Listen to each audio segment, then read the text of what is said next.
15 seconds to go.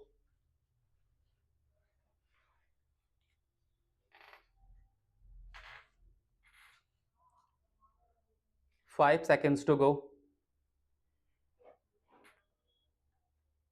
Sir, last one, which the finance minister has indicated in his budget speech, and coming to the finance bill, I would like to make some preliminary remarks. The previous speaker, the honorable member, compared India's performance with the performance of some other countries. We are accustomed to it. Whenever members of the Treasury benches speak, they compare India's performance with that of Pakistan, Ghana, Nigeria, and so on. I think it is most irrelevant. India cannot be compared with Ghana or even with Pakistan. India's industrial base, its resources are not comparable to any of these countries. Even such comparison is done on a very convenient basis. Even if you compare India with those countries, you will find, for example, the percentage of literacy in Ghana and in some of the African countries quite different. The literacy is much more there than in India, but no one from the treasury benches points it out. As regards per capita income, per capita income in Ceylon, which is a much smaller country than India, is higher than in India. If you compare them in totality, not only in respect of inflation or some other aspects of economy. Anyway, if at all India is to be compared, India should be compared with China. But nobody is comparing India with China. China is referred to only in respect of productivity. Otherwise, nobody refers to the development in China. While discussing the France bill, I would like to make a little reference to the original budget because the finance bill is meant to give effect to the financial proposals contained in the budget for the year 1998-99. It is the general thinking of the people, and it is also an accepted theory that the budget of the government reflects the economic policy of the government.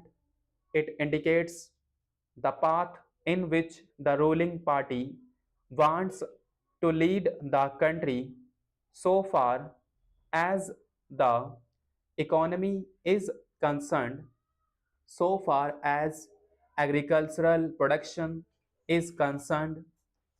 Now, even this annual budgetary exercise has become somewhat superfluous because many more things come before the budget and after the budget, which vitiate the effect of the actual annual budgetary proposals.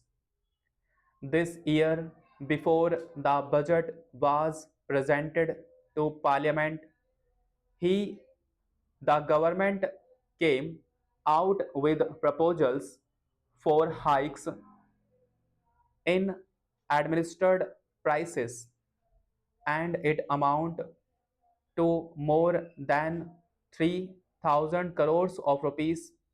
Now, After that, the budget was presented, and now we are discussing the finance bill. The whole thing is to be repeated. It is quite possible then, after the parliament session is over, the government will again come out with proposals for hikes in administered prices for 1,000 or 2,000 crores.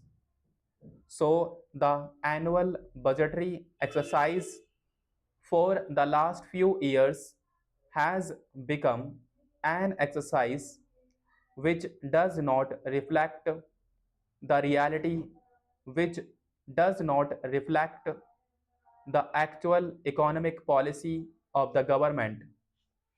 Sir, while in the budget the government came out with a huge deficit of rupees 7,000 crores or so at that time, all of us predicted and all of us apprehended that there would be a double digit inflation.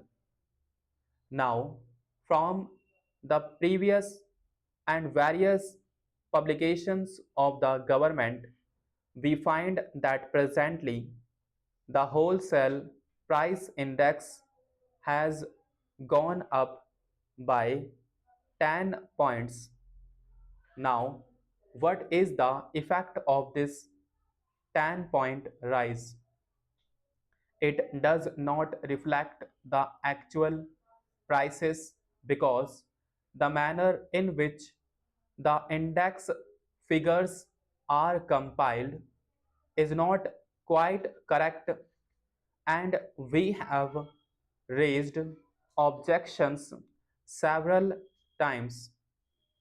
Its reflection on the consumer price index is more distorted because of the way in which the data are collected and compiled.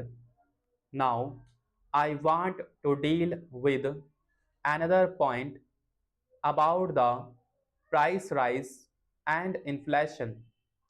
The earlier speaker compared with other countries, but I feel that even this 10-point rise in the wholesale price index would be much more, and its effect on the consumer price index would be much more. What I want to bring to your notice is that whatever figures the government dishes out to us, I am not in a position to believe in those figures. It is because of the fact that the manner in which they are collected and compiled gives a distortion. That is my point. Even this increase by 10 points or 9 points or 10.4 points would have been more had there been much more consumption by the people. What is the purchasing power of the people?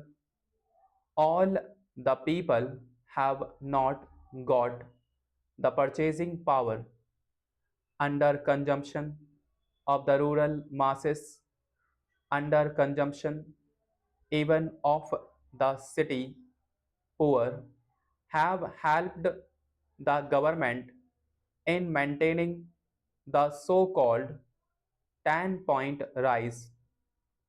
Had there been more consumption by the masses, the inflation rate would have been much more.